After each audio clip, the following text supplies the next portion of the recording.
close. Yeah. But with a lot of key matches that is going to solidify them in upcoming weeks, so... But not going to, as of yet. Beryl and Nuclear just holding on to things here down towards the bottom side, cleared unseen for the moment, as Mata is thinking about when to flash headbutt pole. And he's going to get in, doesn't even need the flash this time. Q's going to land onto Beryl, who flashes after the taunt comes in, finds some Winds of War, wants to get a trade back here as the Ignite. Is not going to be enough. Punch, launching himself forward now as Mata, very low, but there's a teleport. Comes in at exactly the right time, it's backwards and forwards. The flash comes in from Teddy, first blood goes to Noguri after the teleport, but it will be a sacrifice as everyone uses everything, and Faker even able to make his way down with the teleport. The advantage there from the mid lane, a lot expended, 1-for-1. And that was a really close encounter right there by Damwon and SK Telecom. It moves over towards this Rift Herald to try and help it. He is a sitting duck if he's hit by any of these trouble bubbles. Faker once again going to get that damage across. Beryl doesn't have the taunt for a few seconds, and SKT secure that Rift Herald. Basically based on what Faker was able to get done with all of that poke damage. Headbutt pole comes in from Faker, looking for more, another trouble bubble. That's the flash taunt landing in the backline, cleared. Very close to going down, but thankfully for SKT fans, isn't going to. The flash in from Khan gets the multi-man fear. Nuclear has to Killer Instinct in order to get himself out. It's Faker flashing forward, looking for trouble bubbles, not landing them though, as he dives on over for some follow-up damage. SKT, Grubit doesn't have it just yet, so you're right. As you can see, the Purge Shield is the entire burst rotation of Nuguri, and thankfully he does have the Conqueror and things like that in order to get a bit of extra damage in there. But Faker, look at it, he's booking all the way towards Nuguri. That's a very early Fear Beyond Death, and the bubble lands! I have a feeling he's going down, and Khan's going to be able to pick that one up. Even though he doesn't get put into the grinder, he still gets... Now, they're all full, and they're sieging up on this outer turret. Teddy gets tagged, but not going to be too worried about it as Khan goes into his stopwatch. Punch not going to get hit by anything in Damwon. Oh man, they are just skipping around each other. Both of these teams not quite sure about going in as Punch goes for the flash, but it's a safeguard to get cleared out of the way. Oh, Beryl looking like he maybe wants an engage, ends up blowing his taunt. Oh man, it's desperation that you can see. Headbutt pole, Mata sees one that he can take down and just eats the gargoyle for breakfast. Khan into raw armor penetration. Khan, okay, Blade of the Ruined King comes in. You've got an exhaust down for Khan here onto the Jace. SKT are rotating first, but look at this. The Conqueror doing work at the moment. Khan just trying to keep Noguri busy. There's the flash pulverize. Not going to waste any time here at all, and into the grinder you go, Mr. Jace. Yep, can Faker actually find these bubbles? The Infernal Drake does respawn, and Damwon, they want to even out the Drake count and get themselves an Infernal. Can they get on over? Okay, Punch, here's your time, but the Pulverize is in. That's 3 Infernal Drakes. We do have a decent Impale this time. Khan going to be taken down first off. A lot of the burst damage is used. A lot of the buttons now not available for Damwon, and Nuclear getting tagged with that one is a huge deal. Flash very early, respecting the Sonic Wave from cleared. And Damwon want to be able to walk away with that one pick off. Faker in trouble, but does use the QSS to get out of danger. A lot of damage onto Beryl. He is going to go down. Noguri going to find another Empowered Shock Blast. I don't want to confuse any of our viewers. Just a few moments ago I said that on even footing SKT can't lose a fight, but then I just said that SK Telecom can't lose a straight-up fight, or they can't win a straight-up 5v5. But what I mean by that is if SK Telecom are playing their comps right, it's very hard there's the flash kick. They're looking for Nuguri yet again, but he flashes himself out. There's the hero's entrance. Beryl gets into position. A decent triple taunt. There is Teddy, relatively zoned, but it doesn't matter. Khan, so huge in the front line on the Urgot, and that's the Fear Beyond Death that we've been talking about. If that one lands, SKT wins. Whoa. Despite the control ward vision. Headbutt back, and that's an Elder Drake going over to SKT. Triple Infernal Elder Drake means this burn damage is disgusting. And SKT, they're just taking the entire map right now. Oh, go to sleep, my dear prince. Pulled back in and gets himself a fear there as well. No, actually doesn't. Infernal Drakes and so much damage. But Damwon are going to be able to actually get themselves over here. Nuclear does land the Void Seeker. It's a flank coming in from Mata. Wants to get that big Pulverize, but it's not going to happen. Beryl knocked into the rest of his team, and Khan lands the fear beyond death. Not going to be able to get the fear as they kill them too quickly. Teddy just rips apart the AD carry. The first death of Nuclear, and he might even be in the death chamber when the game is over. A triple kill for the Zyre, and if you don't keep him in check, he'll destroy your whole team. And it looks like SK Telecom, they're saying, you know what, we don't even actually want the Baron. We're just going to get the inhibitor. Well, they might go for the game. They have a super minion down in bottom lane.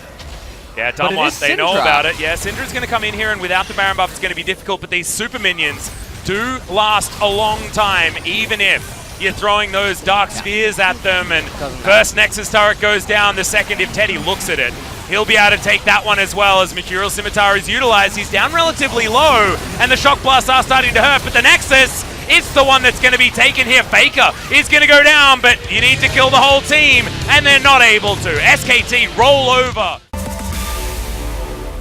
And it wants to explode around 1.5 to game running type composition, where if we can create any sort of situation that we can fight around, we're going to be feeling good about it. Oh no, Flame, he left the LPL, but early levels is still rough here for both these guys. There's the flash forward though. Marta eats the grey health and his Ezreal, and he's able to get out the ignite. Not enough to burn down and grab the Master Chef. True Shot Barrage gonna go well and truly wide, but the Arcane Shift, he was waiting for that one. The 1v2, and Canyon turns up there as well. There are 4 members of Damwon moving up to try and stop Clid from taking down this Rift Herald. Can he actually get the damage in time? I think that Damwon should be able to get here on the hunt, available from Nuclear as well, in case anything else happens. There's the Abyssal Voyage. Faker makes his way in. Barrel's gonna taunt up 3 members in the backline, and Canyon just grabs the kill onto Clid. Shelly even joining in this battle as Khan doing battle with Flame, but he's losing out on that one. The Purge is working, the Disdain is working, and Damwon take everything. Flat AD, so the ricochets and the boomerang should be enough to clear out waves very, very quickly. As Teddy, there we go, Barrel! The prediction of the Arcane Shift, he can't do it to him too many times. This is a lot of damage into the backline, but they do manage to get rid of the Tahm Kench, and Damwon turning gaming, and I like it. After playing the more finesse style, as this is not finesse from Khan, as Flame wants to find the ultimate, and he does get into the grinder. Is there as well. Clid doesn't have the Dragon Rage for a little while. Got the ultimate in there for Canyon. Faker, I want to see him steal it. I just really want to see a Riven ultimate on a Silas. I want to know what happens. This is for science, Faker. Come on, it's Showmaker. He's in trouble. Has to pull. As True Shot Barrage comes in. Nuclear, he might just die, but the minion wave is thankfully there. Canyon thinks that this is his moment, but is it? As Hemoplague is down, onto Teddy, he comes out. Double explosion as Showmaker comes in. Flame gets the fear beyond death as Faker's going to be able to find it just there. As Showmaker comes down with a Hemoplague. Still looking for more damage. Marta spits out Teddy. Almost dies to that pop despite not getting any amplification damage. That is putting them ahead. Spear of Sojourn actually coming in second item for Canyon as he's going to get booted back. Teddy, special delivery here as there are flashes going off everywhere. They want to kill this Riven. I understand the global taunt of the Riven. Everyone does if they've played any solo queue, but look at how mobile Canyon is. Pops over the wall. Khan needs to be delivered here as well as the boot back comes forward. And okay, he's still alive. There we go. The Baron.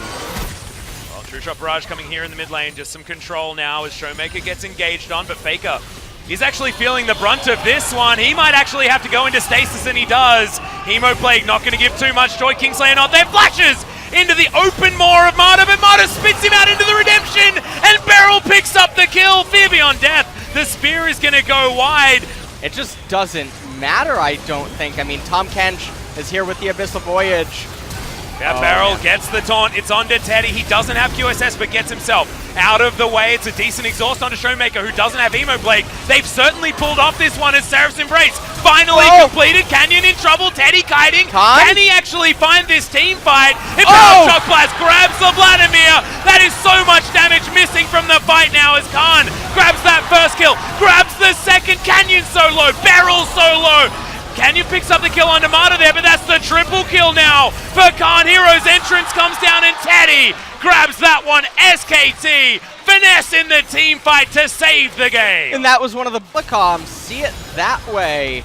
as they seem intent to go into the Baron. This is dying so incredibly fast. Faker trying to get over the top, but it is the Riven that takes that one down. Faker goes golden. It's a lot of damage into that pit, and he's able to get out of there. I'm not sure how he lost absolutely none of his health bar after the Zhonya's, but that's just one of those things that happen in SKT. Can't get the chase in. Faker finds another ultimate. Now that he's level 18 and that cooldown is so incredibly low, and Damwon have been routed. Fear beyond death. Can he sling it onto Flame is the question. The answer is no. Shock Blast comes forward. That's cleared going down, but look at Faker. Look at Khan and look at Teddy. Can they actually grab this? They're like fish in a barrel, but these fish are piranhas. They can bite back and to resist the all-in engagement. Oh, unless Clid can go for a miracle steal. He does have the Q landing. Not going to steal it. And GA also going to be sacrificed. He wanted to deny the double Elder. If Nuclear accidentally attack moves the wrong direction, I think they lose, but otherwise, it's looking pretty good. Hemoplague's already down. Faker goes into his Zhonya's, trying to turn this one around, but Flame, he's got a stopwatch. The Riven grabs the kill onto Silas, but SKT, they played out a lot of the fights great in the early game, but in the end, it's Damwon with better play around neutrals that secure game 2. You have pushing lanes elsewhere, but they've got nerfed Galio and nerfed Sun. Hasn't been thrown down just yet, and because it's 16 minutes, it's probably not the time to do it. Is Teleport going to be used? It's Teddy, just making his way back down. I got excited there for a second, but Khan can come in. His ultimate just comes back off cooldown. We're looking for a 50-50. Showmaker doesn't take the claw, and immediately SKT turn. They grab themselves the first blood. It's onto Teddy, and the Dragon, Fear Beyond Death, is going to go completely wide, and Marta is tanking up all the damage, even able to go over and help take. I know it's not really relevant, but in theory, it's healing. So I suppose it's not the end of the world to have that Oblivion Orb, just I'm wondering how he's going to transition to Galio. Oh, he's in trouble. This is going to take a while. Remember, the shield isn't exactly the greatest as he flashes to get himself out of the way. Remember, the ult, it's ticking down. He's trying to get the work done, but the big boy into the belly. It is going to be traded, though, as SKT grab the outer turret on the bottom side of the map. Do you know what that reminds me of? What? Every time an Urgot eats a Scion, it reminds me of like a Majin Buu eating someone. Or no, not Majin Buu, Cell eating someone. I think he's going to third Cell after that one, though, 'cause that's a real big boy. As Beryl tries to flash, but he's not getting far. Faker with the Winds of War does a lot of damage, actually, as Marta, can he tank it? Not going to happen as Showmaker picks up the kill in the end with the Frozen Thrall. Faker actually tanks up one of those as well, but SKT still continuing here as Canyon. He's moving through the wall, wants to get the Umbral Trespass in as the Rast form has been picked up like we've been talking about for so long. In the game, as none of your chance Beryl's dead. Okay, well, See you, man. This is always a really sad. I'm going to need a moment. Yeah. Played Diablo 3 before. There's a vault level with this, like, it's lots and lots of money, and that's exactly what that Tahm Kench skin looks like. Is we've got a team fight further on the top side of the map, and it's going to be Showmaker just completely obliterated without any further thought. Another slowdown comes through onto Beryl. Permafrost as well slows him down, and the train not going to be able to land, but the Decimating Smash certainly will, and Teddy finishes that one off. Here for this man. This is really a surprising game overall, and now Mata saying, hey, delivery. It's a big knock-up as well as Clit gets himself over the wall. Canyon takes a while to die as the Umbral Trespass does come in. It actually cancels out the hero's entrance as he's buying so much time to try and stop this one. Clit, Arctic Assaults gets back in. They turn themselves back onto this Baron as flashes and steals the Baron! Canyon unnecessary as the kills now starting to rain forward. Damwon Gaming are even able to steal away the piggy as Showmaker gets himself back in, gets a brilliant flash forward at Damwon. It looked like a brain fade, but maybe it was the genius tier move. And Flame, welcome back to the LCK, my friend. It's so sad. Well, On the Hunt has been popped here. It's a good ultimate this time from Clid, but into the belly of the Tahm Kench goes as Flame just gets delivered to the middle of the team. Can he actually find the Fear Beyond Death as it is going to go wide, but doesn't matter. Still able to take down the kill on Tomato, and now Faker in amongst the team is delivered another kill over to the Urgot. I don't know. As past Nuclear will be able to get so much damage done. He's got IE double Zeal item.